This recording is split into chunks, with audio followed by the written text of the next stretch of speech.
Never before in all our history have these forces been so united against one candidate as they stand today. They are unanimous in their hate for me, and I welcome their hatred. The needs of working families and the middle class, not just the billionaire class. We know what's going on. We are paying attention.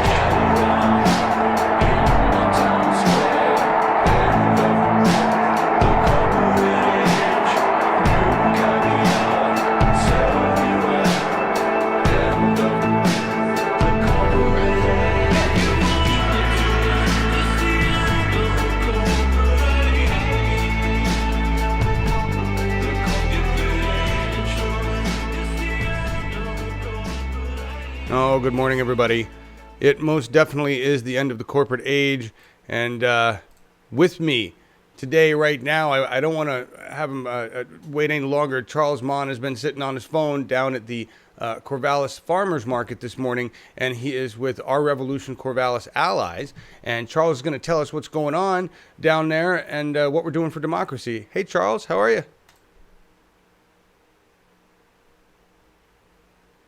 It's all right.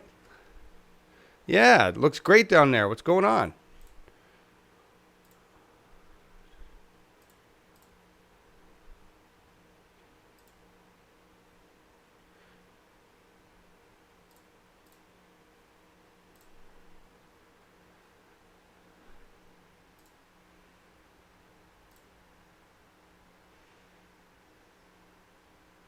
Oh, hang on, Charles. I'm a dumbass. Oh. Nobody could hear you. Start over. Oh. Jesus, I ruined the whole intro.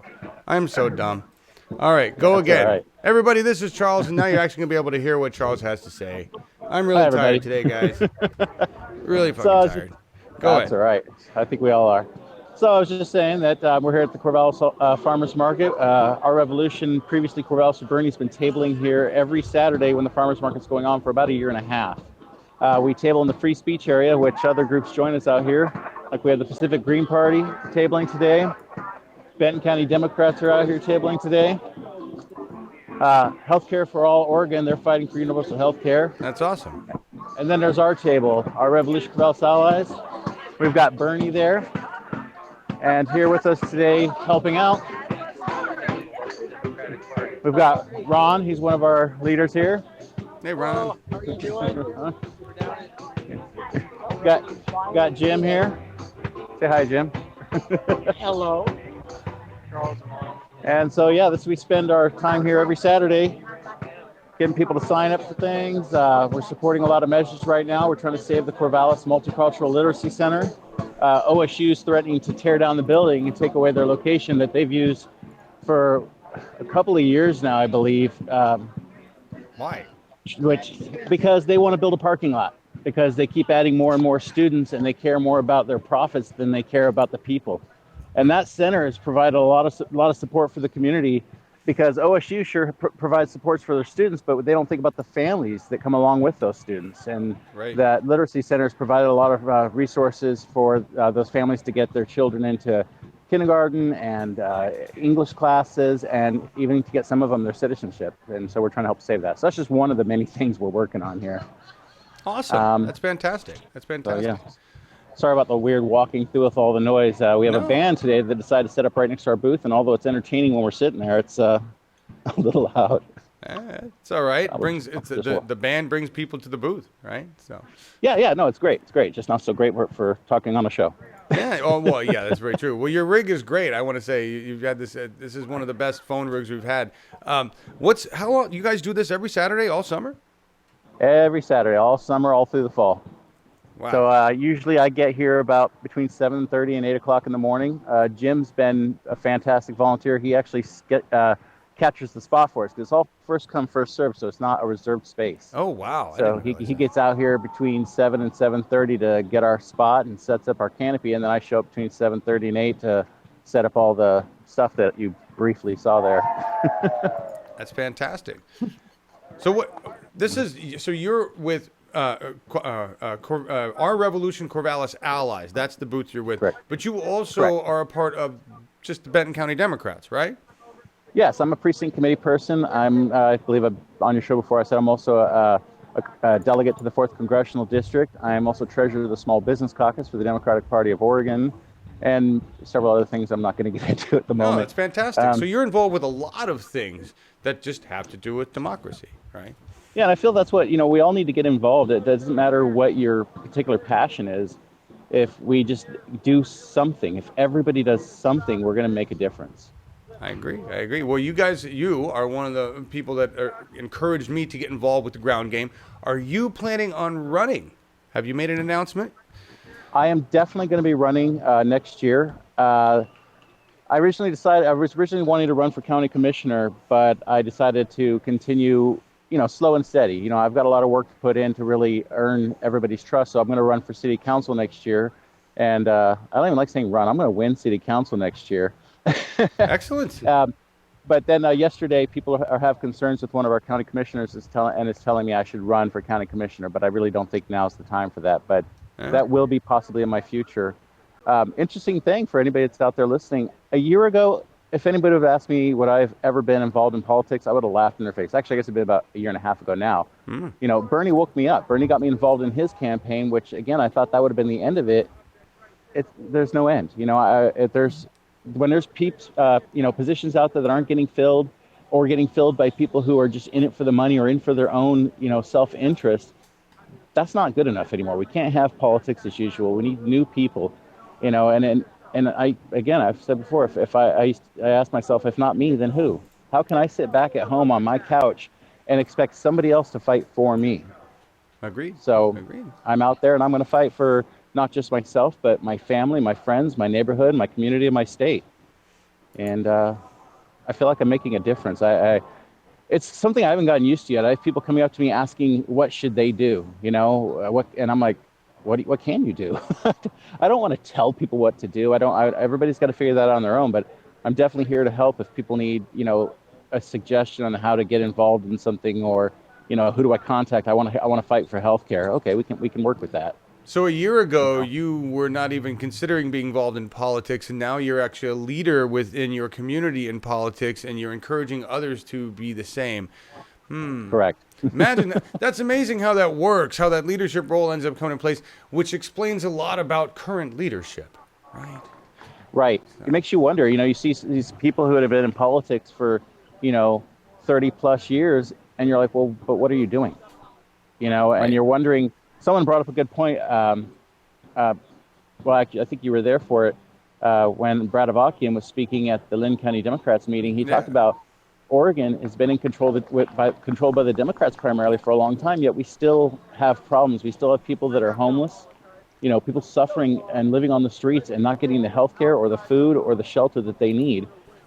And so it's not just good enough to be a Democrat. It's not just good enough to be, to vote anymore. We need to change the system. Yep. So we need to change I feel, this is my personal opinion, we need to make the Democratic Party a party for the people again and represent all of us, not just the well-to-do, upper middle class or, wealthy, but everybody. I'm a regular working guy. I work 40 hours a week, just to pay the bills and get by. But that's not enough, so I got to do more. And when I look out the window and I see people, having to dig through trash cans just to buy themselves something to eat or, replace their shoes that are falling apart, then how can I sit back comfortably and just be happy with what I have when others have so little? It's not enough. Agreed.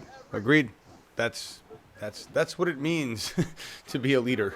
That's in all honesty, and to be a representative, right? To do more. I really appreciate all you're doing. Thank you so much. And yeah, Brad, we're going to reach out. We're going to have him on the show because he blew me away with some of the statements about. I mean, that was fantastic. I was every time I see someone like that speak, I'm just like re-energized. Like, yes, that's what we need to do. We need to fight harder. Yep. And we heard. I was talking about it on the show yesterday.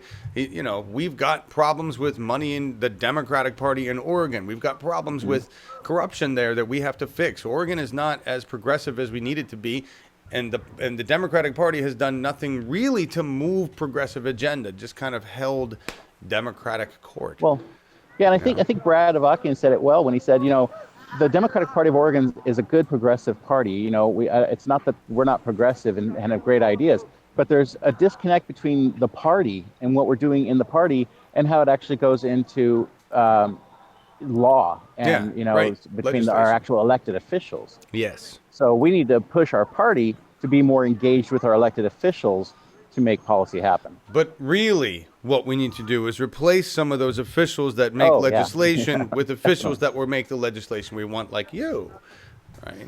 So right. Awesome. Well, thank you very like much, me or Charles. somebody else. Hey, we're all gonna do what we can do. I'm just a couple. Right. I'm a year behind you, so all right. I still have a lot to learn myself. So Wow. it's okay. Thank you for coming on, Charles. I'd like to have you on again every Saturday. Yes. Just give us an update on things. Okay. Well, I'm going to get back because I feel bad leaving everybody behind to handle everything on their own. So. All right. Charles Mon, Thanks everybody. for having me. Thank you, Charles. Thanks, Charles. Thank you. All right, everybody. This is good morning. As a mess. That was a great interview by Charles, and thank you, Charles, for picking that up. I am out of my mind tired, guys. I got like 2 hours sleep, and I'm not. I'm just kind of barely here. So the good old Peppy John. I'm gonna count on the Germans I got in here and the lovely Laura Livengood. Girl. 1.5 Germans and a girl. That's the American show. That we get great ratings. Actually, earlier Deniz and Markus were talking German, and that would probably hold ratings too.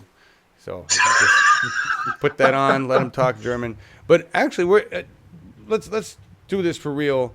Start the beginning. Good morning, everybody. I see Chris Ferguson, and I'm guessing Viva. Hey, Paul, you're in here. V Vendetta. Good. You're leaving? Bye.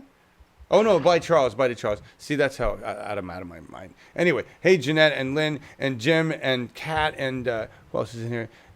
We got so many, a lot of people. Laura Livengood, you're right there. And it's Steve K, how you doing? Jilly Love, good to see you. Joyce Sander, P&P Railroad, John Warren, Eco Sutra, Melissa, probably going to miss a lot of you. Good morning, everybody. The Card is another classic David Horsey cartoonist, LA Times. That pretty much sums it up right there. That's Merkel's face, like, Nailed it. Yeah, nailed it. That's and I love how Trump is becoming more and more like the way King George was drawn back in the 1700s. I mean, that's like the madness of King Trump. Yeah, really, it's great. He is the face of climate change. He is the consolidated evil personified, right? We now have a global enemy. We got a name for it. It's 45, and he speaks well for climate change. So and climate ignorance and climate denial. He's pissed off the world. He is the uniter, and we knew we were going to have to unite around something that was an evil, right? You tell somebody by 2100 shit's going to be fucked up, and they're like, whatever. Let me know when we get to 2099, man. That's the way we are. Well, Trump is the embodiment of 2100 in the Oval Office. It's the most wonderful thing ever. Most wonderful thing ever. Hey, Chris Bailey, how you doing? So we're going to talk about upcoming events, and the lovely Laura Livengood is going to come on and talk about what she's been doing. We've booked some really cool people, and we're working on some other people, and that's really cool. And then we're just adding the people and booking, and so I need your guys' help though. Seem to be losing subscribers as fast as we gain them, and faster, which is fine. Bye, everybody who doesn't want to be here. I get it. Welcome, all you family. But I need to grow the viewership of these shows, really just to make me feel better about it. It has nothing to do with anything else, because I'm glad we have the audience. So to appease me, please help share this stuff so that we can grow the audience, and I'll feel better. It's about my size. That's my you see what I'm saying? That's my man thing. I gotta compensate there with the amount of views. You're an SEO guy. An SEO guy cares about getting views and being seen, and not just preaching to a vacuum. So exactly. Thank you. Hey, Laura. Understand How you that. doing? Hi. How you doing? Say hi to everybody. Hey, you got Laura. Good to see you. I like how my name is morphed to the lovely Laura Livengood. That's the more L's the better in my mind. What I don't just flows. The lovely Laura Livengood. With was that radio face? We'll call that. Yeah. and the Merkel face, that's Trump face. That's what you get when you've spent 2 seconds listening to Donald Trump. Right. Or resting Trump face, as Metal put it. I like that. Resting Trump. That's beautiful. All right. Who else? We got Deniz. Do you want to say hi? Here's Deniz, everybody. Hey. Yeah. Hey, Deniz. Are you hungry? Poor Deniz. Yes, tell us, Deniz, are you hungry? Yeah. Are you tired? No, tell everybody what you just did. Deniz, tell everybody what you just did. You just got off a long shift, right? 13 hours, yeah. Yeah. 30 hours shift, yeah. That sucks. Oh, it's From terrible. 5 a.m. to, let me, what is it? Yeah. 2 hours ago, I finished my work. There you go. Yeah. Wow. And you spend your evening with us before you cook. Yes? Yep. Well, thanks for being here. We'll try to make it worthwhile. Appreciate it. Hey, it's my second family, meanwhile, Ah, that's nice. Aw. That's nice. And at this point. we have the original Burnin' German that I left last. Say hi, Mark. Yeah. Good morning, Deniz. Good morning, Laura. Good morning, John. And good morning, dear friends. And good morning, America. I hope you guys are doing well. Thank you, Marcus. Appreciate that. All right, everybody. Now you got the full crew. I don't know where Sam... Ronan went AWOL on us, or maybe he had to go report for duty. I don't know. But we'll find out where he went and find out what's going on with him. I really wanted to get his perspective on some of this stuff and where that helps him in his Ohio District 1 race. Because I don't know what his opponent thinks of climate change, but this might be a good, thing to go against. But we've got numerous events that I need to talk to you about. Numerous events. Numerous. Many. Bigly. Terrific ones. Huge. Not tiny ones. So this is coming up tomorrow at 7 p.m. Pacific. The Pseudo-Intellectuals, Episode 2, What is Philosophy and Why Should You Care? And that's a great question. And I don't know. I'll be totally honest. I don't know. You're the producer. I'm here to learn and just change between shots when we need. That's really and make dick jokes when we need to break it up a little bit between the philosophizing and the stuff. But Chris Ferguson and Paul and Ashley are they're gonna bring us through this, educate us, and they've even got slides with bigly words and definitions and all sorts of things. So we're gonna learn a little bit about philosophizing and why we even want to do that. That's some really grown-up shit, John. It is. Yeah. It is. Yeah. It falls under the forward to see deep it. shit category, but you know. What, Marcus? What? I'm looking forward to watch it. Are you? Are you really? Yeah. Yes. I'm interested in philosophy. Yeah. Germans love philosophy. That's a yeah. Oh yeah, yeah. We do. Yeah. Lots of famous German philosophers. Don't make me name them. Yes. All right.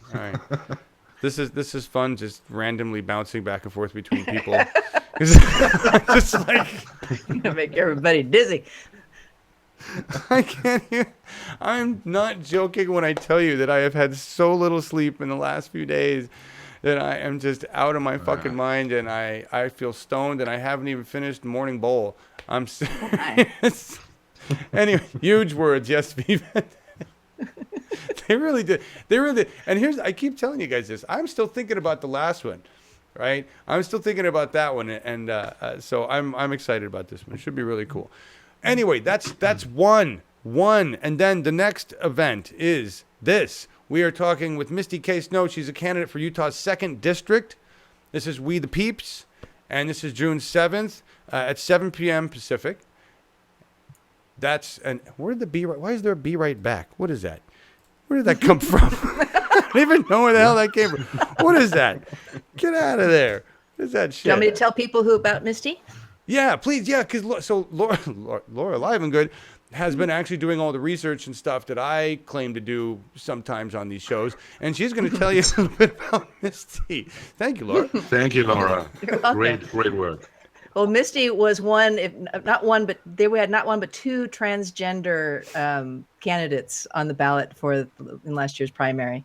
Misty Snow ran in Utah against who'd she run against? She ran against Mike Lee, who is Ted Cruz's best friend. Oh God. A Tea Party conservative. And so this is it. She made history by being the first woman to appear in a general election ballot for the U.S. Senate in Utah, and the first transgender person to win a nomination to run for U.S. Senate anywhere in the country. Dang.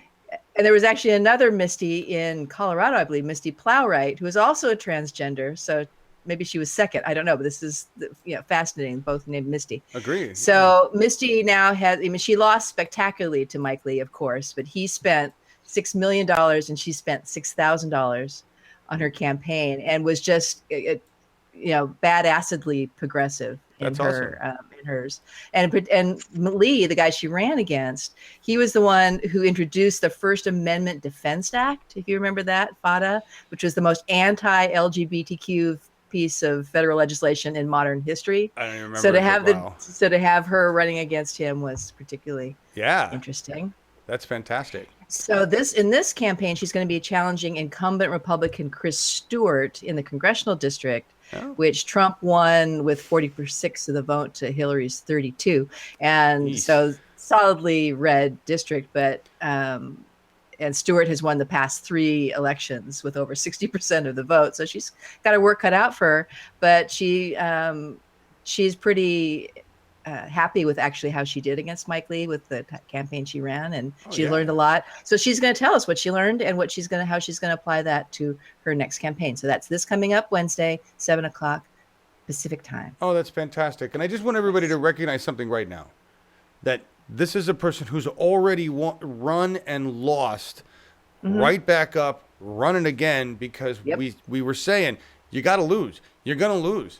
That's what Sam was saying. It says we're gonna go up there and we're gonna lose, and then we're gonna up there, we're gonna lose again. But each time we're gonna be gaining momentum and percentages, and we're showing people how it's done, saying, look, if I can do it, you can do it. And I think it doesn't really matter at this stage whether these progressives are actually winning. It's just getting out there and showing us how it's done, and it's going to take a while before we can, have the majority. But we're getting votes, period, and that's what's important. Agree.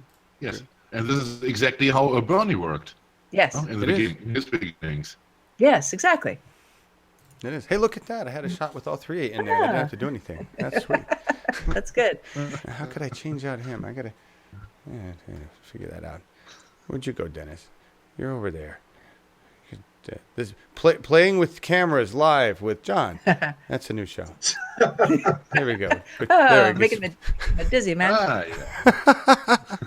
Anyway, thank you for all that information. You're welcome. I'm excited. I've been taking notes. Yeah, I know. Yeah, I'm excited. Tired of not knowing what's going on. It's a good thing that you make what I do. Actually, you don't even make what I do. I didn't even think about it. You are doing the work, Laura. You're doing the work of a producer, a producer's assistant, a writer, and just a booking agent. Thank you so much for everything you're doing. I really appreciate it. You're quite welcome. It's what I do. It is. It really is and a regular job. Well, she doesn't do that, but I mean, you work in marketing and you know the webs. You know the internets, right? I know the interwebs. Yes. Do you want to hear about the week after that, or do we want to move in? Hang on. I got to go in order. Okay. Oh, that's right. We got something big in between. Yeah. So, Scott, everybody, this is really friggin' cool.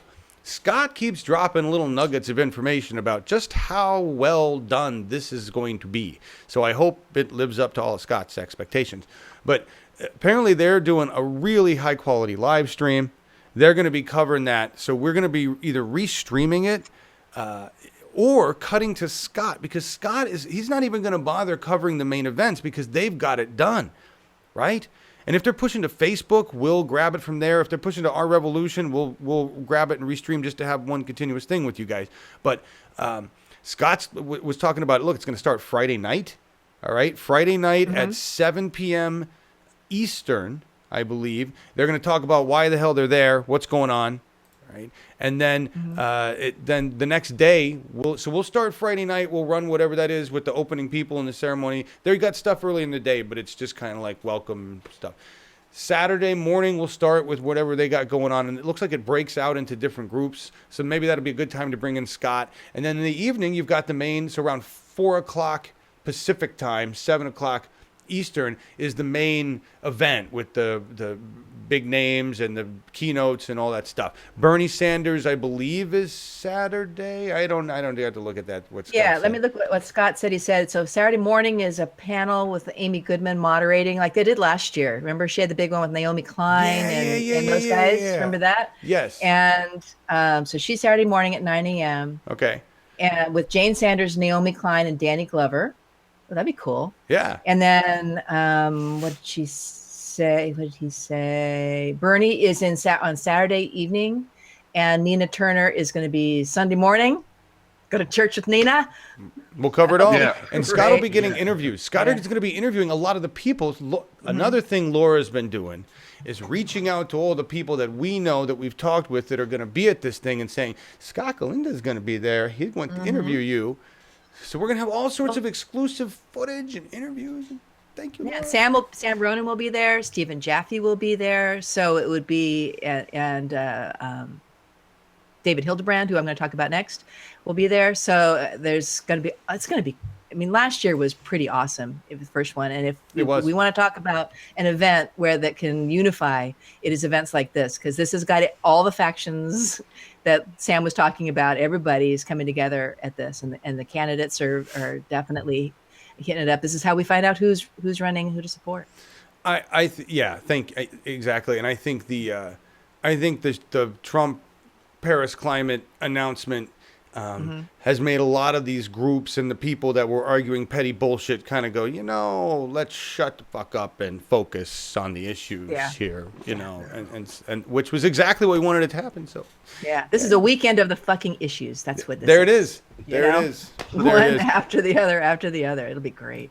Thank you. Last year's was amazing. Tim Black is going there. That's great. I'm sure we'll get an interview with him. That'll be fantastic. So I'm very excited.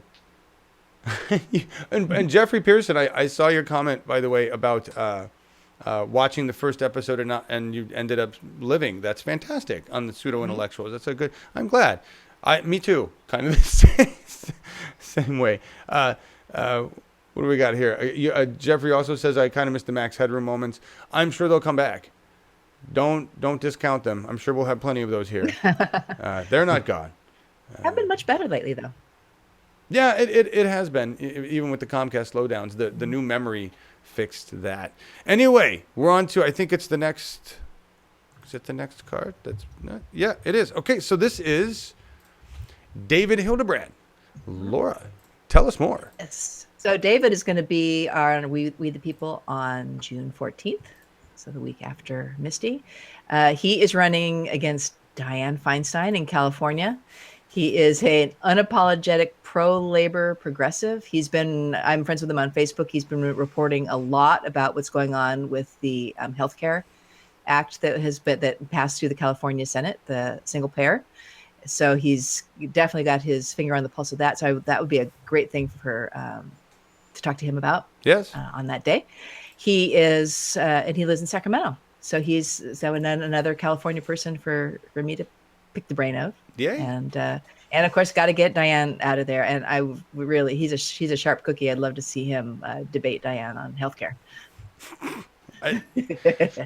That would, I mean,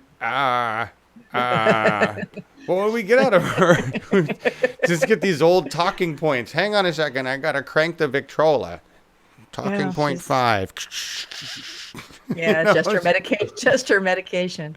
So anyway, so he's real excited about that, and other people that we're talking to, Beto O'Rourke, his group, and he's the one running against Ted Cruz in Texas. Yeah. So I keep missing phone calls from his handler. So I'm trying to get him on, because I would love. Yeah, he looks really cool. And then another Texan, Derek Crow, the one who's running against Lamar Smith. Right. Who's the head of the science? What's Lamar head of the science committee? Space Science and Technology Committee. Yeah, that guy. So Derek is a self-professed, science nerd who says, I can't stand by and not run against this guy. This is just terrible. So we like that attitude. Thank you. Get And that. then Randy, and then in the sites we've got Mike Levin. Who's Mike Levin running against? He's running don't remember. against It's a good one though. Southern California, running against Daryl Issa, that asshole in Southern California that stood on his roof and wouldn't meet his constituents. And he's been running anti-Affordable Care Act ads in Southern California and saying, "Isn't this a great idea to be against it?" So yeah, we want Mike Levin is running against him. That's the 49th district. And Randy Bryce, who's running against Paul Ryan. I just heard his name for the first time this morning, so we'll track him down. Yeah, the Paul Ryan guy. Yeah. There's so John and I were talking about before the show. It's like, okay, we can complain plenty about the assholes out there that we hate, that we think should be primaried out. But the way that we can do that most effectively for this show is to support who's running against them, not just complain about the people that are sitting up. So it's the whole support what you love, don't bash what you hate, although we can do. Oh, no, we do both at the same time. It's just don't do one. Don't just bash. We just got to offer a solution. That's the whole idea we've gone back. It's like, don't just complain and say, I don't like this, and this is what I think should happen. Right. And this is who I'm supporting to help keep this happen. And so anyway, that's so we've got all kinds of fun stuff. So if you guys haven't been to one of our Wednesday night shows, please do. Yeah, thank you. And share this with 5 of your friends. Yes. And so on and so on. Thank you so much, Laura. You're welcome. Appreciate that. Lots of comments. Texas, Mr. John, so proud of your activity with local dams. I'll be watching to see how you modernize it. We'll see how that goes. Yes, we will see how that goes. I was both encouraged and discouraged by what I heard and saw from Brad and everything at the last meeting. So yeah, we'll see how that goes. I'm counting on what the people. It's the people. What the people at the top end up becoming because the dialing for dollars are no longer the people, and that's the problem. So we'll see how we can do that. Jeanette, so you guys are talking about Tim Black and other people, a humanist report and stuff. And well, Jim Lockett said he heard that Tulsi Gabbard was asked to not attend. That's interesting. The People Summit? I remember Jill Stein being, was it People Summit where they were the active candidates didn't come because it wasn't about the current election. It was about the ground game and going forward. Would that be the only politics. reason? Nobody else there is an active candidate? I don't know. I mean, we were right in the middle of the primaries then. So I remember they were saying, why isn't Bernie speaking at this? It's like, this is not about Bernie. And why is it? And then Jill Stein was asking why she wasn't speaking, as I recall. And there was quite a lot of drama about that. But that really wasn't the platform for the current election. It was ground game going forward. Yeah. Well, we'll see. Yeah. You guys are talking about that, Tim Black. I you know what? I don't know where any of those people fall anymore. It seems to me like a lot of them are polarizing in whatever granularity of democracy they want within what they call a liberal democratic structure, simply for ratings or simply to really hone their demographic or to be more controversial with their statements. Or they're going where they think the rating story is going to go. Not that any of them are doing a disservice to the indie world, because they're still talking about truth. They're still talking about information that needs to be discussed, right? Hopefully uncovering truth and not perpetuating just, untrue narrative. But I don't know. I think that's one of the reasons that I have to keep remembering why we're here. I'm not doing these shows because I want to become a big famous producer and have a big famous network and have big ratings in that sense. Because really it's that struggle between how do you not do that? How do you not focus on that kind of a publicity or growth and still feel like what you're doing in terms of reach is valuable just in the sense of information. So that's why I really think when we look at these other people and what they've got going on, that they're just doing a little more on the end of media network growth than I am. So should just give everybody a break in that regard. I don't know. Anyway, that's just my little gone off about that. So we got all those events. We're busy. We haven't even moved on to the card. Pass the We should probably card. get to that. It's 11:14. We're doing all right. 45 minutes. We talked about important stuff. Yeah, We did. it's a big show. This is the big show. It's Saturday. Favorite day of the week. This is so the we don't want to become the enemy, John, in my opinion. Talking about what? Maybe John is sleeping and this is a dream. You guys are fucking with me now. I am not tired. Don't you go there. Seriously, don't you start that shit. Am I dreaming? Do I need to wake up? What's going on? Oh, that makes sense. Come on, Chad. All you guys sing a lullaby now. No, I'm not, Jank. I'm not. But I still have butthurt over the. I still have butthurt over the idea that he hasn't come and said, "Gosh, I love what you're doing, and you've been doing this for years. Why don't you become part of our big network?" Because that is a little baby fantasy of mine, right? And not necessarily Jank, but any of those larger entities. When Amy Goodman shows up, we've been watching your show. I love the F-bombs, and I'd really like to bring you on Democracy Now, but could you cut back on the F-bombs? Be like, yeah, Amy, I could totally do that. Can I just say frack? Can I use the word frack? I'll use the word frack. I'll just replace all the fucks with frack. And I love to come on. Do you really think we're that good? See, as much as I tell you that I'm in this for democracy, I'm in this for information, which is absolutely the truth. I'm in it to inform the electorate. There's a little part of me, there's a little human part of me that says, but I do really want to get rewarded by those people and recognized as whatever. So I'll be honest. There you go. I have you guys. I got you. I need a cup of cafefe. I do.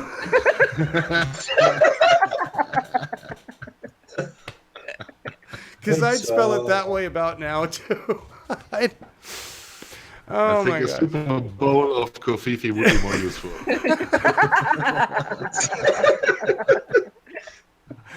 Mel, you made it. Oh, thank you, Nine Tails. I've been smoking coffee. That's even better. This is the Saturday show. Amy, if you watch one, not this one. Not this. Don't watch We the People. Really. Yeah, We the People. We are really grown up on We the People. At least our guest star. Anyway, and look. I've got international people on the show, and we've got a woman. Yeah. Come on. Yeah. I'm trying to meet all the requirements. This is how I feel about it. That's just a cartoon. I just for everybody that's been pounding the shit out of Kathy Griffin, really? Double standard, shut the fuck up. Massive double standard in so many things. You want to have a concern about something? How about let's concern about the babies we kill every day as a nation? And let's stop worrying about a comedian expressing, what do we call it? Freedom of speech, right? Because that's what all the right-wing, the right-wing Nazis. Let's stop calling them alt-right. Please? There's not an alt-right. There's not an alt-left. When you've gone so far right that you hate other people, that's called being a Nazi, a racist. You are over the cliff. You're not alt anything. You're just an asshole. Right. Let's call it what it is. I still what I'm referring to, everybody. It's like, geez, John got all serious really fast. I'm gonna skip by the. Is this the story? No. There was another Portland incident. Some asshole that they described on the Portland Channel 2 as alt-right, not racist, right? Not white racist terrorist extremist, just alt-right. Right? He was on the bus screaming about free speech and First Amendment rights and really bugging everybody else on the max. And the driver first was like, "Could you please be quiet, sir? Thank you." And the guy's like, "Fuck you, First Amendment." And so they pull over and the driver goes back and says, "I really need you to calm down." And the guy starts punching the driver. Oh, no. And some other people on the max pull him off of it. It's like, freedom of speech. Yes, you are free to speak, but when you become an asshole, that's different. Right? That's the difference. You have the right to speak, but we're going to call you an asshole when you're being an asshole. That's not infringing on your freedom of speech. That's just a bunch of other citizens saying, shut the fuck up, you're an asshole. Because we have the right to do that, and then we have the right to shut you up. And that's what's going to happen. That's what's going to happen. Portland's also preparing for a giant Nazi, racist, white supremacist parade. They're doing a big rally with a whole bunch of their big racist celebrities showing up. And yeah, Portland police are expecting violence. And that's probably going to happen on both sides because for some reason, we have a group of liberals. I want to call them liberals, but they're just so angry inside about white supremacists that they are like me. They get angry and they talk about going and using their fists, and then they go use their fists. I just talk to have a gun actually use my fist. And that's the problem here, is that we can't be instigators of violence, or we're no different than the white supremacists screaming on the max and punching people. It's so hard to remember that and stay above the line when in reality, it's hard to have the duality of a person that says if I see a racist, a white supremacist, and they give me a reason to beat them up, I'm going to take it. I can't deny that. That's my nature. Is it right? No. That's why we have to stay away from those tendencies and those angers, right? So I hope that everybody that's going to protest against the white supremacist rally happening in Portland keeps their rage in check and uses it for something more productive. Please. We don't need any more violence in Portland. We've had enough violence last couple weeks. And did you know, unfucking believable, so the guy yelling on the max, white guy, another white guy stole one of the guys who died. One of the guys who died in the Portland max killings.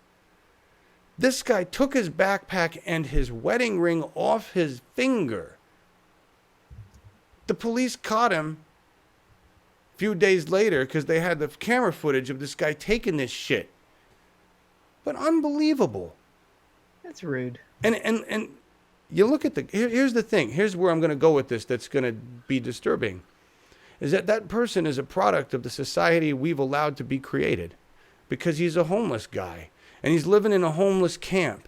And for that guy, he probably didn't give two shits about the other guy because he's in survival mode. And I'm not excusing his actions. I'm just saying there's a reason that human being had so little respect for another human being. And it's because he was surviving. And we have millions of Americans in that place right now. That's the biggest terror we face, really. All right, that was a lot of deep shit. Damn. All from a cartoon. You guys ready to talk about climate instead? Sure. Bring it on. All right. Interesting, Nine Tails. Remaining nonviolent is complacency to our violently oppressive system. You're going to lose either way, but at least by doing what needs to be done, the worse you can lose. The worse you can lose is PR. Yeah. Bill Maher and the whole. Yeah, not even going to go there. The white privilege does not extend to that word. I don't know why any white person would think that we have access to use that word or could use that word in any way whatsoever. Ever. Never. I don't get it. At least have that respect. Here's the United States Climate Alliance. This is the wiki page for the United States Climate Alliance that was created like 2 days ago. Oh, that's cool. I heard about that. Yeah. Climate Alliance. There's more than 100 who resorts to logical fallacies? Me? Or who? Or Bill? Anyway, this is badass. This is incredible. And they're trying to update it as fast as possible, right? Here, let me refresh because it's probably updated. They say this is this article documents a current event. They did update it. It did change. Information may change rapidly as the event progresses, and initial news reports may be unreliable. Right? It just says the most recent information, June 2017. But the United States Climate Alliance is a group of states in the United States that are committed to upholding the 2015 Paris Agreement on climate change within their borders by achieving U.S. goals of reducing emissions 26-28% from 2005 levels by 2025 and meeting or exceeding the targets of the federal, but by meeting or exceeding the targets of the federal Clean Power Plan. So what's really most awesome about this, everyone, is that, and this it's ironic, in either the real or the non-real version of the word ironic, because there are now two of those thanks to Alanis Morissette. But it's very true. Most of the things she said were ironic weren't, and we do that all the time these days. But literally, second sense, second definition, what has happened here? Governments around the world are no longer recognizing the United States federal government as the entity they need to be talking with. They're like, federal government gone off the rails, going somewhere different. Rest of the world going this way. Looks like the United States of America are interested in following the rest of the world, but the federal government of the United States chooses to remain some kind of an entity doing its own thing. We're not really sure what it's doing over there, and we don't really care. It's become irrelevant. It's phenomenal. And it's not just states that are signing on. Rhode Island announced today. Oregon announced today. Okay. They're all just like, fuck yeah, because we're not stupid. We're not stupid. And there's going to be holdout states. Kentucky's probably not going to sign on anytime soon, right? Until Mitch McConnell dies. So, but it's not just blue states. It's not just blue states. It's not just blue states. Yeah, I mean, I don't have the full list in front of me, but you've got governors. Washington, New York, California, they've all said, yep, right? Mayor of Pittsburgh. There's a rally right now. Pittsburgh, not Paris, is the tag. They don't even realize that Pittsburgh didn't vote for Trump. It's just unbelievable. There's a MAGA rally going on right now. It's that one of the trends is CNN is ISIS, and I which explains so much. It does. Listen, I think CNN is evil too, but I don't think they're ISIS. But whatever. But I found in the new salon an article which is quite interesting, and I can quote here something from this article, which says, but American conservatives, including not just Trump but most Republican voters and the vast majority of GOP politicians, see climate change as a phony problem invented by liberals and made up to emasculate white men by making them drive girly little cars. It's seen strictly in terms of the tribal struggle that Roberts described. He's mentioned in the article before.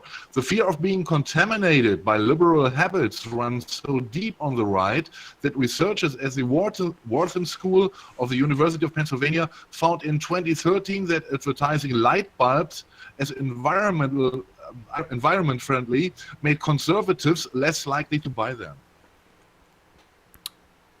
There you go. Yeah. I'm sorry, Marcus. I'm sorry. Sorry, Germany. Sorry, rest of the world. So. It's so embarrassing. We have our own elites here in Europe and Germany. Don't worry.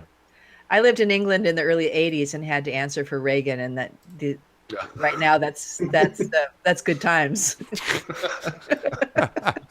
But I did take a lot of shit for him, and I was like, I didn't vote for him. Yeah, well, I didn't like Reagan, but I didn't know why, really. I just thought he was an idiot. You were a little young. I was young. I was a little young, so I won't take any credit for Reagan. You can take credit for Reagan. I'll definitely pass it on. CNN is ISIS is an Alex Jones InfoWars contest. Really? Oh, that again explains so much. Wow. Wow. Things have just gotten so bizarre. I want to read you some amazing statistics. Thank you for that depressing information from Salon, Marcus. I appreciate that. You're welcome. I got nothing. It's just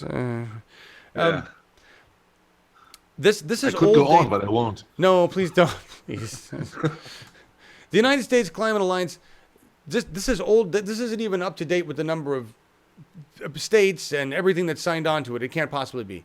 At the time that the wiki information was edited this morning, okay, we already have more than 31% of United States GDP involved. Think about that. We're going to have more than 50%, well more than 50% of the GDP of the United States signed on to the Paris Climate Agreement. The power in capitalist America is with money. And even investment people are seeing a massive shift from fossil fuel investments, not just divesting, but reinvesting in environmental funds. And the environmental funds are outperforming the fossil fuel funds, which used to outperform. Fracking funds used to outperform fantastic. I know, because my sister's husband was investing in them for the state of Colorado for a while, right? So now that's shifted. The money is going to renewables, and we're going to have more than at least, I don't even know how many states are going to sign on this, but we're going to control a shit ton of U.S. money that'll be floating around the renewable sector, not the fossil fuel industry. And so the United States federal government becomes more and more irrelevant. Here's the irony. Remember I said there was irony here, real irony? The real irony is that the Republicans have for decades said we want smaller federal government. We want control in the hands of the states. We want to push off all of that responsibility, all of that cost, all of that administration, and give it back to the states. So if a state wants to choose not to join the Paris Climate Alliance, fine. If a state wants to never educate its citizens, poison their water, and deal with their air in a stupid way, fine. You can be a Kentucky, right? If you want to go the other route, that's your choice.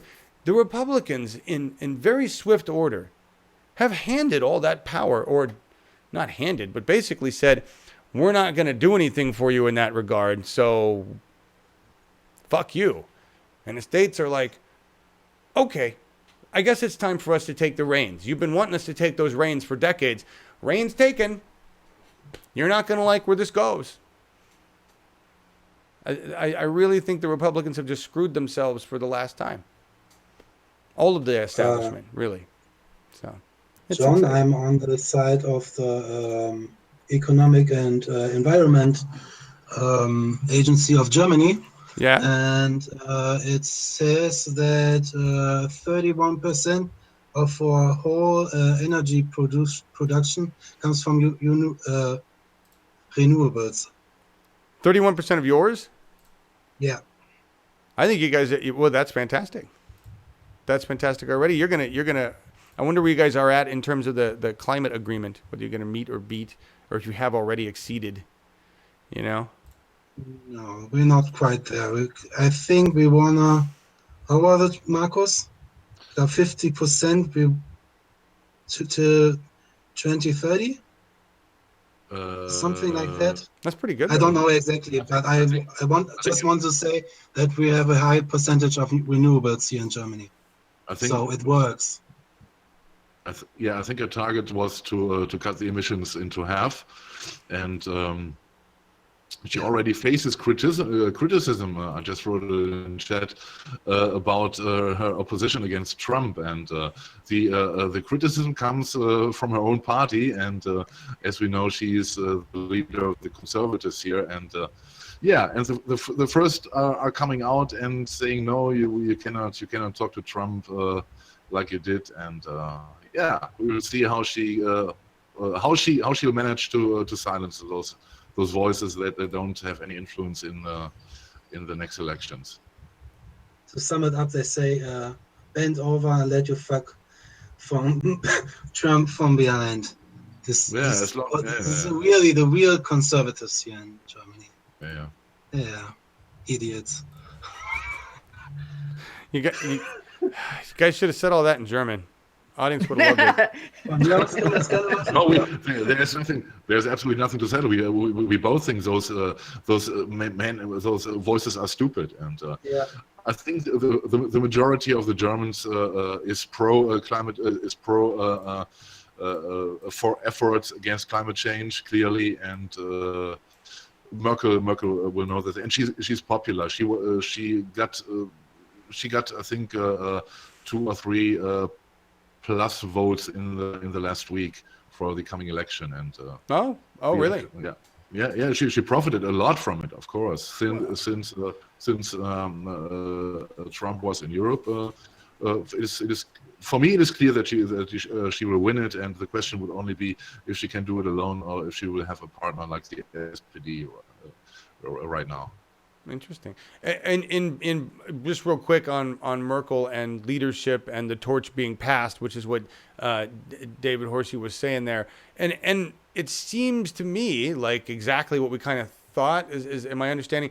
France and Germany have stood up to say we're leading the way. Everybody, Macron and Merkel, really. Deniz? Sorry. Do you want to answer? Okay. Well, no. Actually, my question. That wasn't my question. So sorry. Hang on, that wasn't my question. I can't do 2 things at the same time. So. No, that's all right. So listen, my question really is: do you think Merkel is the best for the job, or is there somebody else there that you would prefer to see in office after the experience with Trump, after what's going on now? What do you think, okay, Deniz first? Deniz, your turn. Okay, Markus and I talked about it before the show in German, so I try to say it in English. The thing is, for this particular situation, Merkel is the best. I despise this woman for her policies for Germany and so on. That is another topic, but for this, I think she's the best because she's very popular. She can do whatever she wants. The people excuse her every mistake she's doing. She's like, how should I describe it? Like Thatcher in this particular way, she's seen as a strong woman who follows her principles, and and she's a really rational person. She's not like 45, and All right. in that regard. All right. Good. Understood. Okay. I understand. So you're going to accept her because. I accept her, but yeah. All right. Markus? Yeah. I told Deniz before that I see that 3 very important matters which she worked out, and in my opinion, very good. I agree with Deniz that I'm not happy with most of her politics, but these 3 things were outstanding in my opinion. This was in the first place the decision to get out of nuclear energies. The second one was the refugee crisis, and when she opened the frontiers to let the people in. The third one was just last week and a couple of days ago when she said that Europe has to find its way to grow up and find its own way. I think these points are essential for me from the global strategic point of view, and I think in the world is so in an upset right now, and I think that it was good if she would be there to calm the situations down if needed, and to make clear what her point of view is, because she has undeniable now the role together with Macron as the leaders, not only in climate change but also what democratic values concern, and All right. I think she deserves to go on. All right, I appreciate that. That's good, honest information from a couple Germans with the perspective much more informed than I would have of what's going. And I let me just ask you this dumb American question: if you were to compare women, Merkel and her record, her entire record, whatever the dirty is that's in there, with Hillary Clinton, is there a comparison? No way. There's already one big difference, and I said it before in several occasions. You cannot agree. You may not agree with Merkel's politics, but there's one thing: she will never get bored. She is not corrupt. She's not corrupt. Yeah, you've been saying that all along, and that's what when I hear that, it's like, so that's why you can be grudgingly for her, right? Because she might not be the best for you, but you know that she's not evil. Thank you. Yes. Then, Laura, I was going to ask the woman we have here what you think of these two women. I mean, do you see a stark difference between Merkel and Clinton? Do you see any?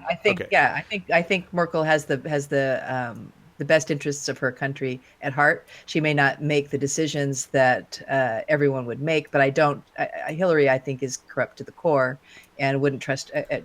So no, I don't think there's a comparison there at all, other than height and hair color.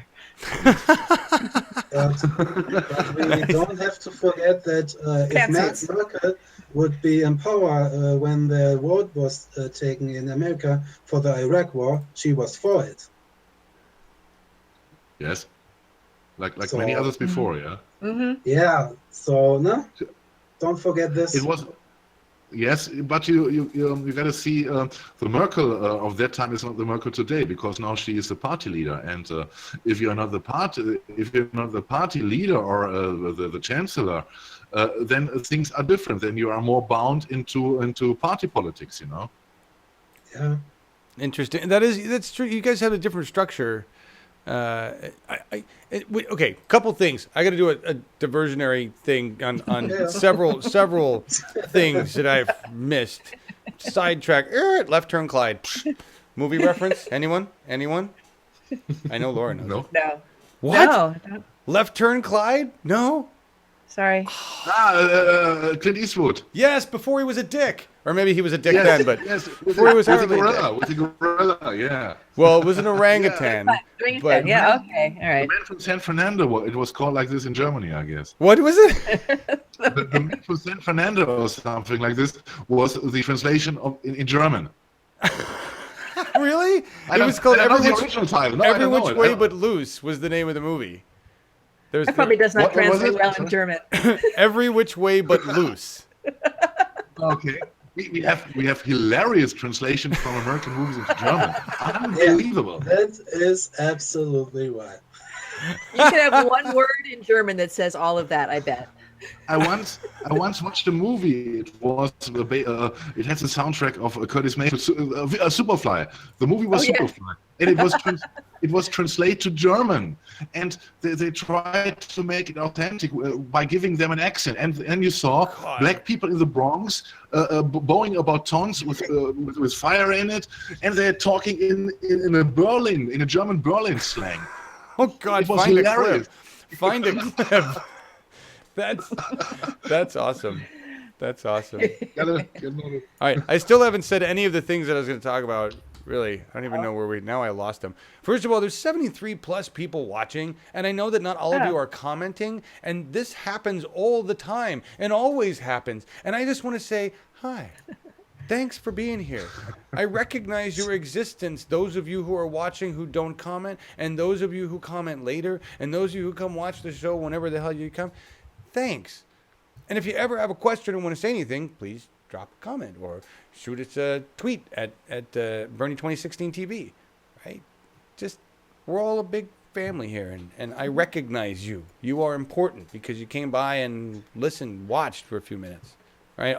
Deniz is doing a virtual hug. Go ahead. Have a German hug. There we go. Thank you. I appreciate that. Good. Thanks, You're John. Not all much welcome. love for the Hillster here, says Laura Live. And go, what?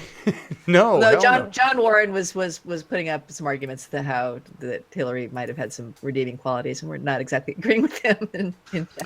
Has John seen the recent interview at Recode or wherever she was? I just want to know if John's seen that. And did you see the clip we ran yesterday? The 39 excuses, none of them Hillary. Yeah. Did you see that? If you had any respect for her before that, I don't know how you could after that. Yeah. I mean, really. When We were just saying, we were just talking in chat about how it's so obvious that she is just trying desperately to distance herself from, the dumpster fire that is the DNC lawsuit, Seth Rich. She has got to be, she can't be all buddy with them anymore. Yeah. So she's going to just go out there and just say her outrageous, they never gave me anything. Oh, it's ridiculous. She started a new Clinton Foundation. The data were crappy. They gave me the wrong data, not enough data. They didn't manage me well. They didn't tell me. Yeah. I watched a video which they counted all the apologies, and they came to 39 apologies. Yep. And of course, nothing included herself. Right. That's right. And let's not all jump on John either. He can. Yeah. That's okay. I have said this numerous times now in the last 3 days, and I will say it again, and it just keeps resurfacing as a reality. Hillary is much more like Trump than Bernie ever was in terms of the way she acts, in terms of the narcissism, in terms of the denial of responsibility, the refusal to be accountable for anything, the belief in absurd conspiracies or the belief that fake news was solely targeted against her, the belief that independent news outlets were fake news. She's got all sorts of bizarre, very similar to Trump, right? They're both establishment, just different pieces of the triangle. And for all it, when you go back and look at it and you think about it, it really makes so much more sense why they were saying that Trump and Bernie were alike and using those comparisons as opposed to Trump and Hillary. But really, they're the same animal there. Just her whole comment about how Trump and Bernie took advantage of the anger and she beat both of them. Where the heck did that? Yeah, I have no idea. That's crazy. That's her alternative universe, I guess. Yeah. And look, if there's some good points, there's some good points. I didn't see any of John W.'s points. I'm just going off. I don't know what they are. For me, you're not redeemable at all, and you're not worthy of any office if you've lied. That's happened. Yeah. Secondly, if you've been caught lying and you refuse to admit that you lied, that's even worse, right? Thirdly, you sell weapons of war, you sell fracking, and then you claim to be about the environment. You can't do that. That's not, And that's why I had a problem with Jerry Brown. We ran a Jerry Brown. Did I even run the Jerry Brown clip yesterday? I don't even fucking remember. We were talking I didn't get all the way them. through. I don't even think I ran the Jerry Brown clip. Oh my God. See, I missed so much. The Jerry Brown clip where he explains the fracking, why they're fracking, okay? And it's defensible, I suppose, but it's weak.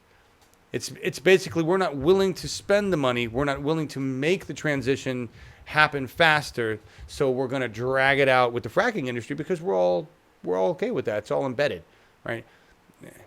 Anyway,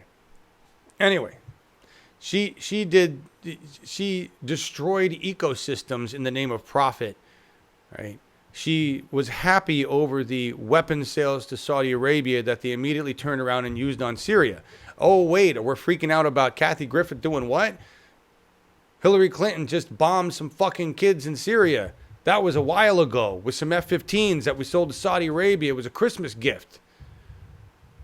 I mean, no redeemable there. Like Barack Obama. Barack can run around right now acting like, see, wasn't I so great? Y'all love me. No, you were a murderer too. You were a planetary rapist, a liar, a hypocrite. He doesn't need any defending either. What we need is both those families get the hell out of our way so that we can take over our government and install some people who are actually going to not lie. Country's just full of liars. J.K. Rowling's calling them out. And so's German media. God, you guys are so harsh. You're so harsh. German media is getting mad. Look, that's Earth to Trump. Fuck you. I don't even have to translate it. It's obvious. Yeah, that's Well, why I'm clipping. No, you don't have to. But I had to look down. It said Earth to Trump. I had to look down, make sure that's what it said. But this is the Berliner Courier. Is this a big paper or a big magazine, you guys? It's more local, more boulevard-esque newspaper. Oh, kind of like a Westward or a Mercury. Okay. But still, that's a great headline. That sums it up for me. Does it sum it up for you Germans? Yes, it sums it up. Of course. As we yesterday found out, and we came to the conclusion that we have to be thankful for Donald Trump and that he's still in office and hopefully not impeached so far in the near future, because he's the best reason to get united. And thank you. It should be saying Earth to Trump, fuck you, and the nations, thank you. Yes, fuck you and thank you. Yes, because it's we hate you, but we love you. We do. It's like wham bam, thank you, ma'am. Yeah, kind of. That's hilarious. Yeah. Sorry. No. That's good. No, you can't. I'm the only dick joker around here. You don't get to throw those out. No. And that was the reason it says J.K. Rowling on there, is because she's the one who tweeted the cover, one of the many people who tweeted the cover. When celebrities get involved, it's great because they can surpass what MSM can do in terms of damage on the net, right? When you have CNN push out something of bullshit and it gets, millions of views because they're CNN, and then J.K. Rowling pushes out something like this, that's what we're talking about. That's what I'm talking about.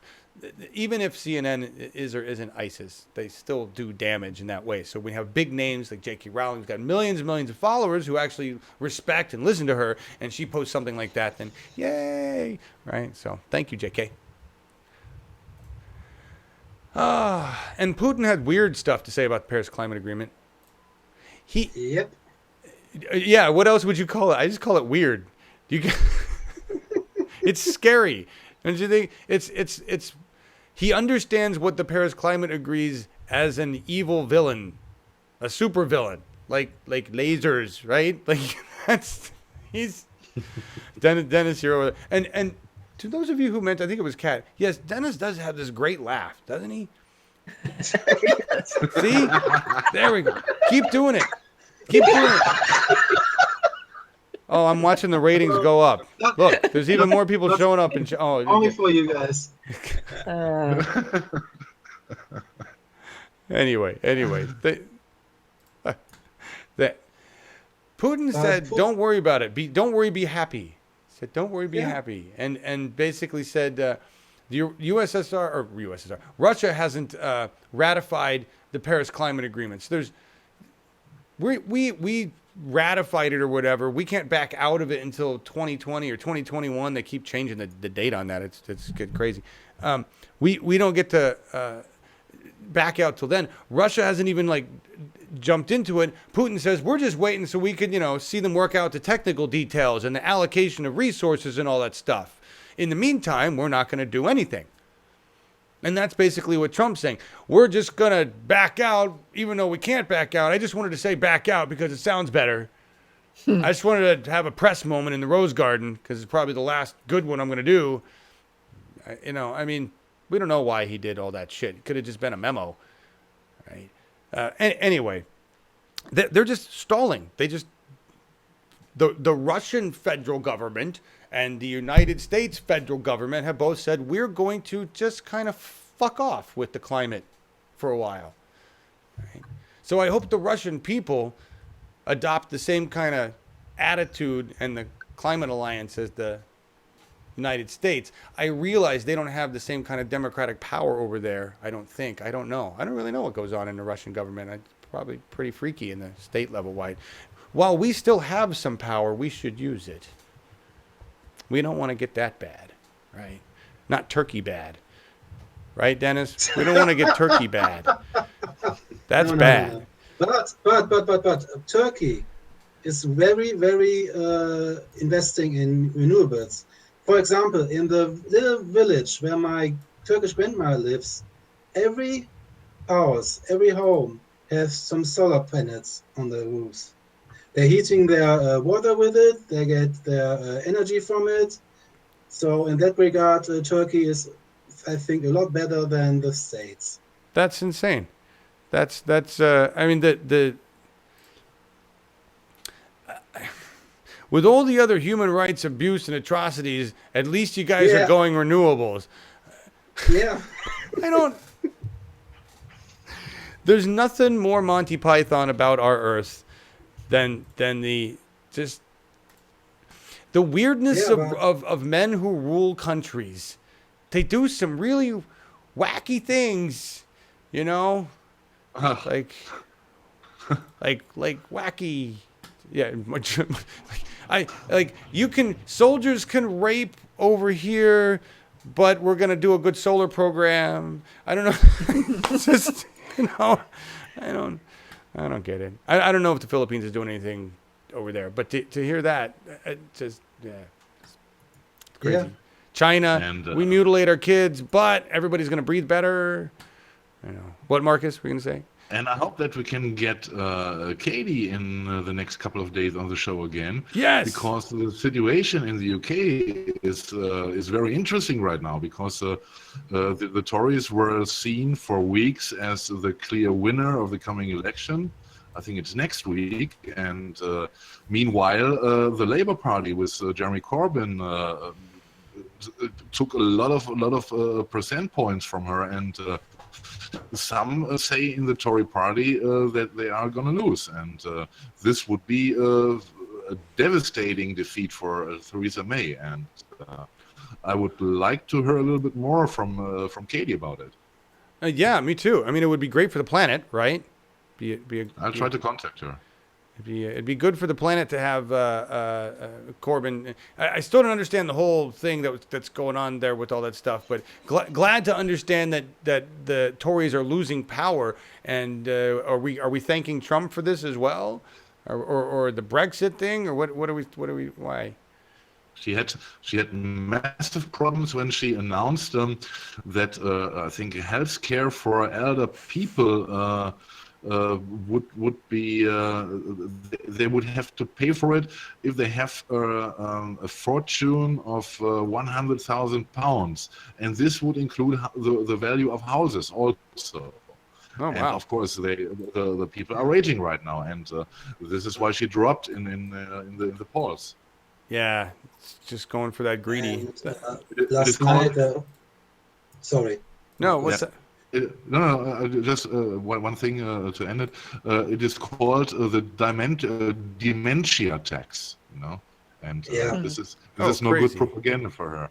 No, that is not good. That's worse than Trump care. Dementia tax. That's like death panel. That's bad. Deniz, what were you going to say? Last night there was an event on BBC where they had a town hall-like thing, where each of these candidates got questions from the audience. Yeah. And Theresa May, well, you could really see her, how she's fighting not to tell the whole truth about the things they want to do. Where have we seen that before? Yeah. Yeah, for example, there was a woman, she was talking about her appointments. She was waiting for her mental health conditions. So Theresa May was confronted with all the cuts that the Tories did in the NHS, what effect they had, and she was sitting there and said, "What the hell is going on? I'm waiting 1.5 years for my appointment. I am suffering the whole time, and your cuts were have this effect." So in this moment, everyone in the audience, and I watched it on Twitter, everyone in Twitter bashed Twitter with the same things to say, "What the fuck is wrong with you, May?" Wow. So in comparison, Corbyn is wants to make more things public. For example, the post office, traffic, and the biggest thing I think for Britain in particular, he wants to open up a public bank for investments, so that little business owners can get money to grow their businesses. That sounds like a great idea. For example, and you see that Corbyn is, everything he says comes from the heart. He's like a little bit like Mr. Sanders, because he's fighting for these things his whole political life. Not just like Theresa May. She's a really pretender. Is she more like Hillary? I think Theresa May is more Yep. Yeah, Yep. She's a mix up between Trump and Hillary, I would say. Trillery. That's phenomenal. And I guess she would like to be somehow Angela Merkel.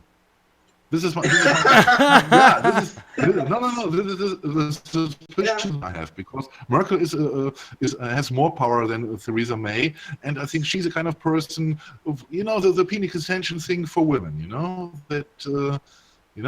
That she thinks that she would do better politics than Merkel, and I think that she is a little bit envious about the standing of Merkel. But anyway, I think it tells a lot about the Labour Party that they could narrow the distance between the Tories, and this would confirm what Katie said to me a couple of weeks ago in the early spring, when she said that we have to wait, because what we see here in the media in the UK, it is only the establishment speaking, and what we see in the parliament is only the establishment who are opposing Jeremy Corbyn. But we will see what the population will say in the spring, and she said she expects a big change, and this is now what we see here. Yeah, that's so true. That's so true. I'm looking at comments. Jeanette was also watching that event and is just saying what you were saying, Dennis, and also said that Corbyn faltered a little bit. We're talking about nuclear weapons. Could have been more articulate. What did you say? This was the event, you guys. This is the event this is the talking to the nurse that was trending on Twitter. That was the thing that was okay. So okay. That's the big thing. Yeah, big mistake. Whoops. Yeah, she fucked up there, didn't she? So who's got this? Darcy says UK Conservatives at 42%, Labour at 38%, but trending upward. So good. What do you guys? Do you think he has a chance? Right. Absolutely. Meanwhile, yes, a few weeks ago, Labour Party has no chance, because I had the same impression that Corbyn and his party is burning, they are in ruins. But it seems it is not like this, and it is very exciting to see. And I wish all the best to Jeremy Corbyn. Me too. That's fantastic. All right, it's like it's noon, and Chad is singing Cat Stevens songs now. Oh, so. Good. I'm glad, because we're going out with this. Yeah. Okay. Good. I'm glad, because this has felt more like a sleepwalking show anyway for me. So, and I appreciate. I was a Nine Tails was in there saying how long is it going to take before John face palms and is asleep. But, we're gonna get through the show. Anyway, yes, I saw your comments about the interview with Larry Sanders and Cenk. I saw comments about that. I know he's running for something somewhere. I can't even remember what it is, but he sounds like he's got a good chance. Is it Canada? Is that where he is? I don't remember where he's at. Yeah.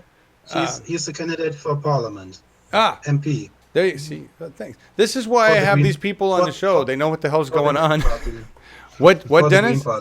For the Green Party. In where? What country? I mean, Mr. Sanders Senior. Larry Sanders. Yeah, where? Where is he doing this? MP. England. Is he in England? He lives. I didn't know where he lived. That's right. He's in England. Okay. He's living in England since 1968. So. Yeah. Oh, see, I probably knew that and forgot while I was not sleeping. Anyway, yes, I will be getting sleep soon, Metalhead, when night comes, basically. I want to give you guys some pep. I got some pep. All right, before we get out of here. We've seen Trump and what happens when he goes places and people respond to his existence. This is Bernie Sanders in London.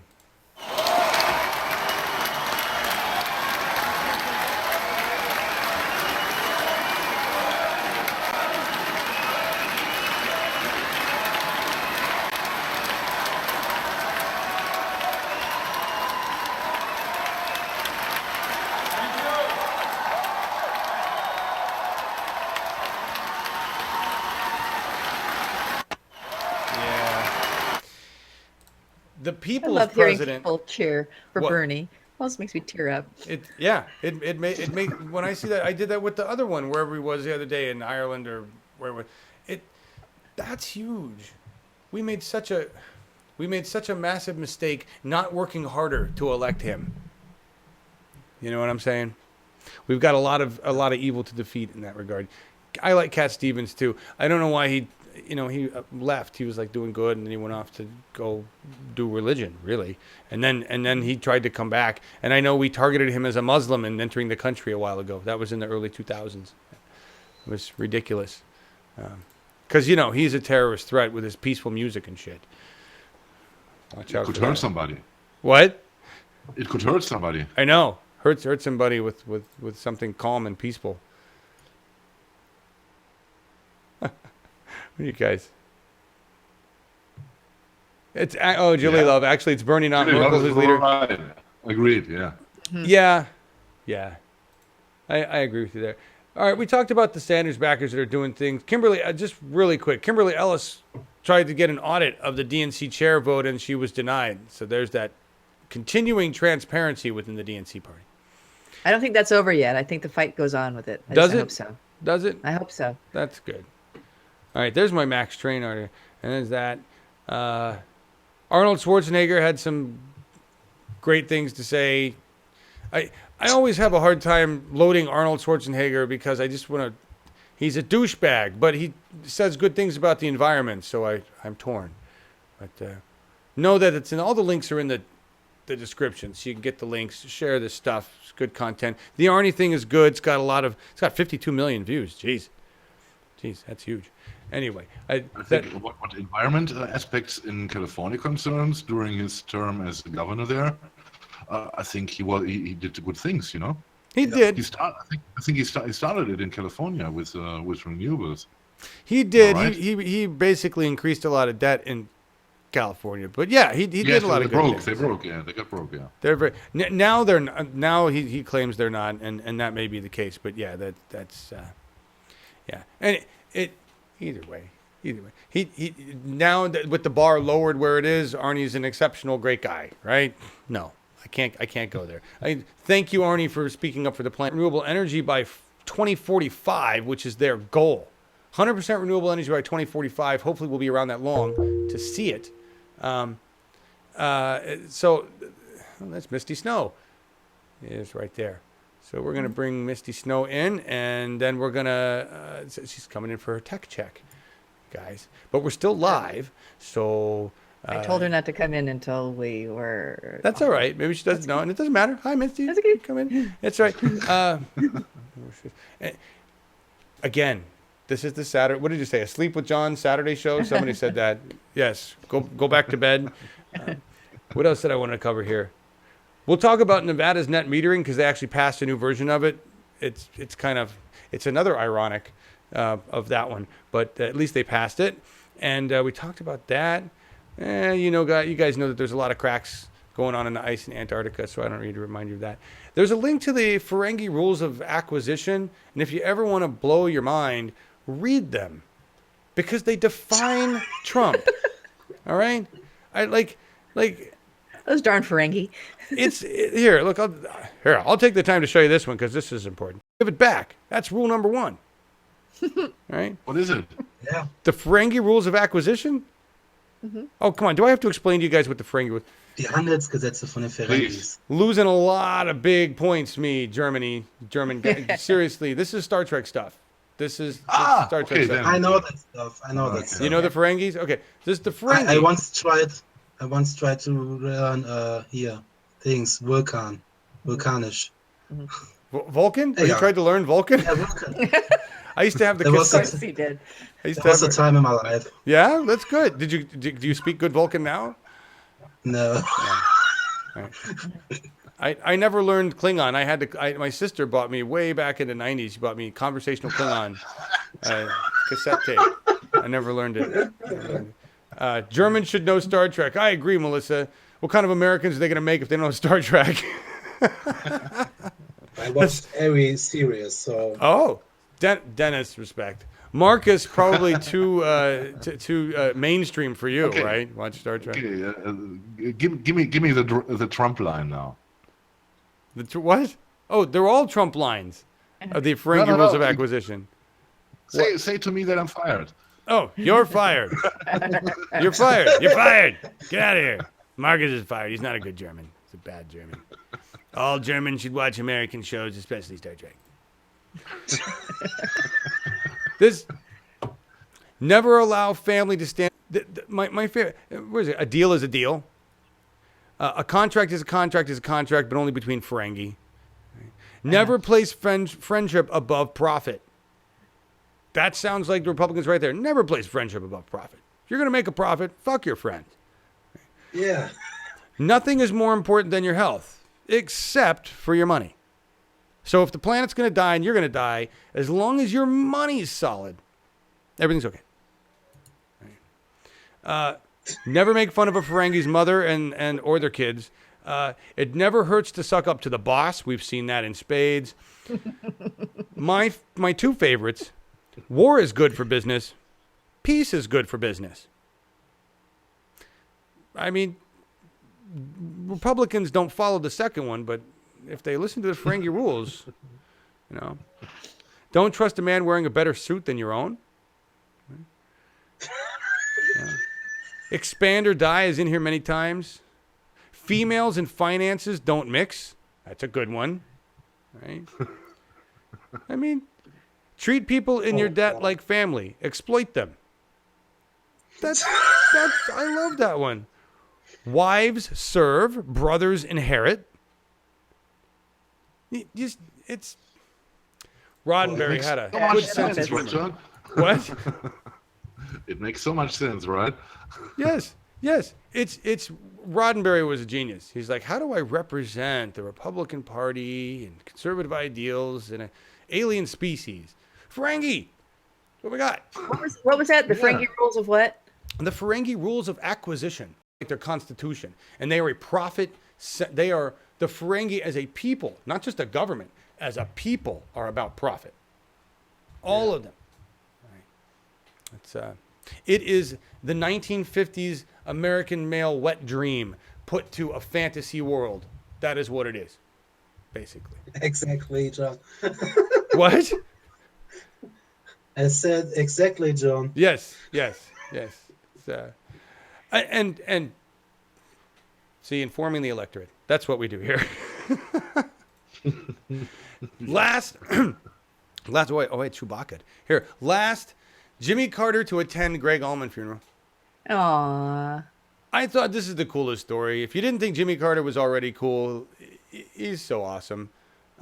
Explain Ferengi ears? I don't fucking know. So they can hear where the money is. I don't know. So they can hear people talking and use the gossip to their advantage.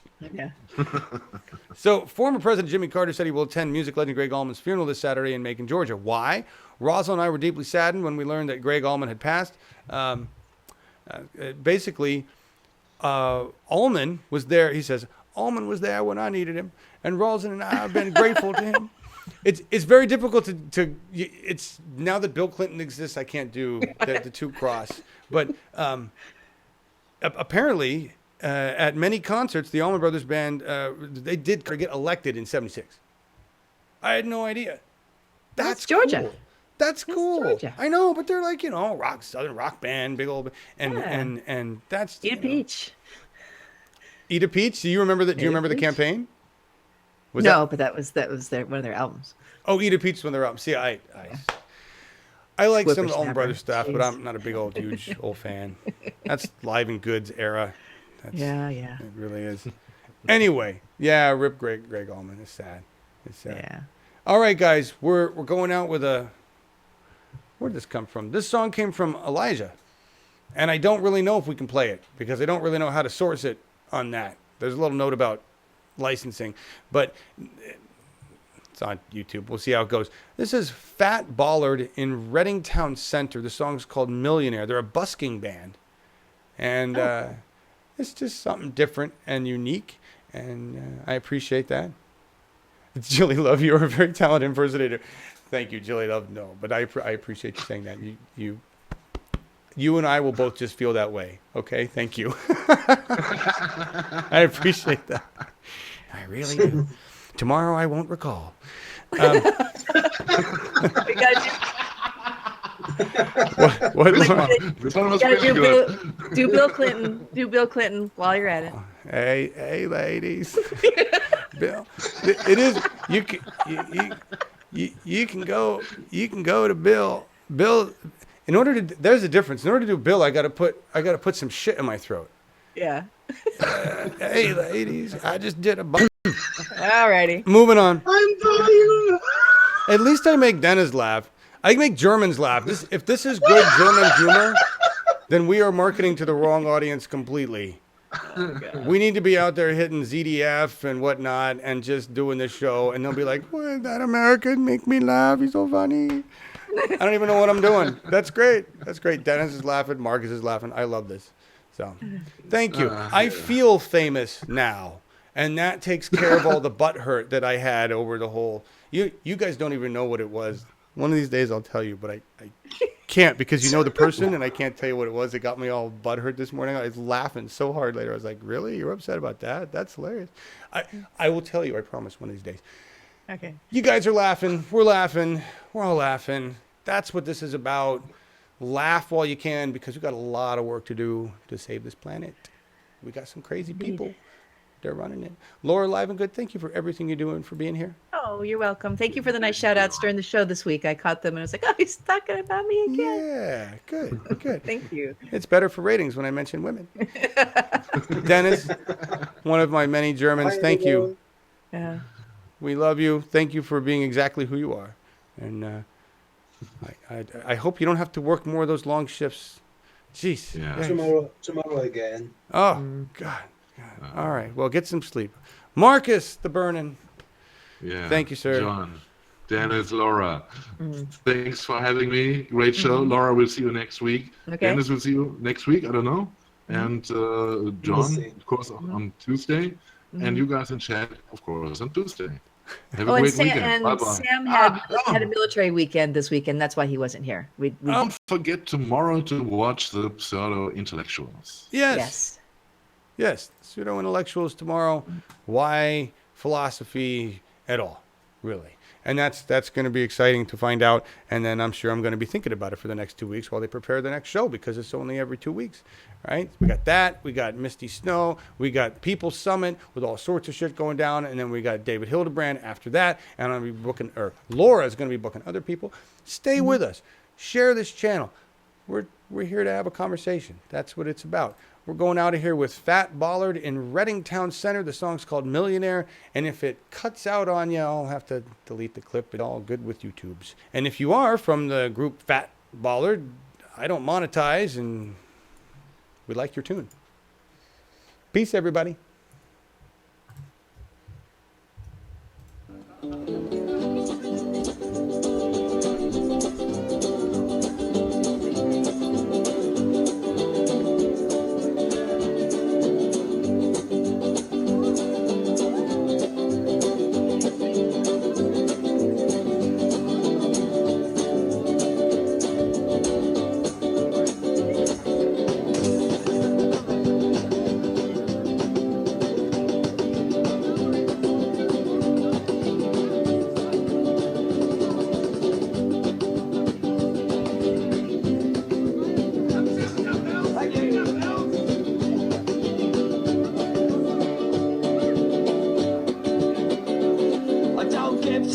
issue seller, cause he's probably on heroin. I walk past him with a grin, and if I can, I kick his dog.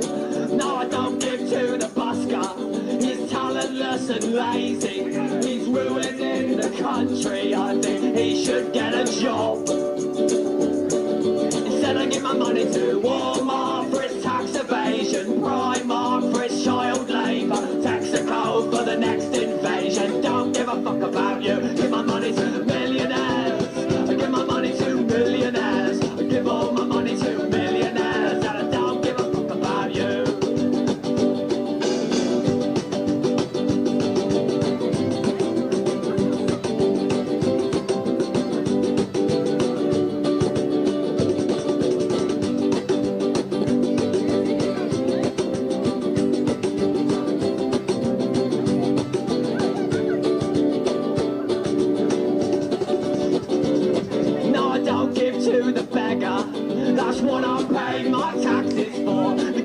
should shove him through the door of a prison cell or a hospital. I don't give to the homeless pisshead. He'll blow it all on booze instead. Such a waster doesn't deserve a bed.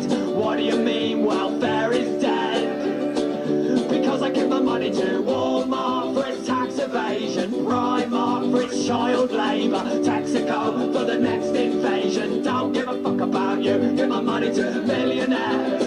I give my money to millionaires. I give all my money to millionaires. And I don't give a fuck about you.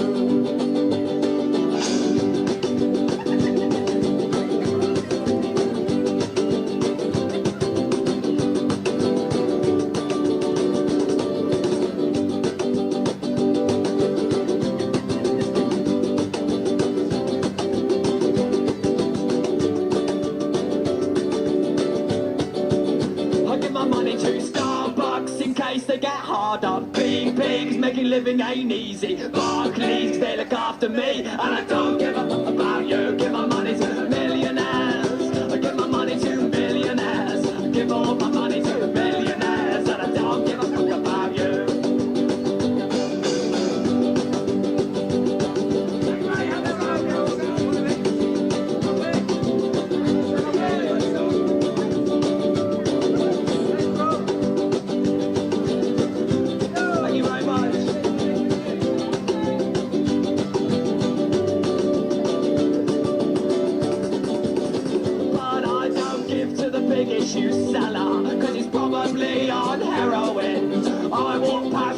A grin, and if I can, I kick his dog.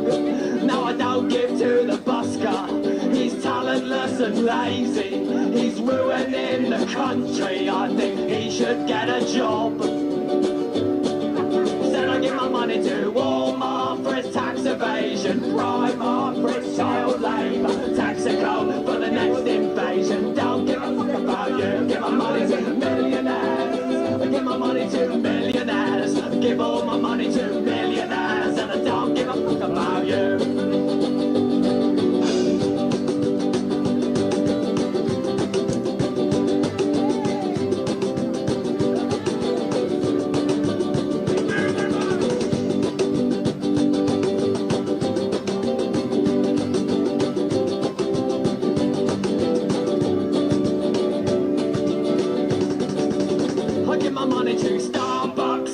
To get harder. Free pigs, making living ain't easy. Barclays, they look after me, and I don't give a fuck about you. Give my money to millionaires. I give my money to millionaires. I give all my money to millionaires, and I don't give a fuck about you.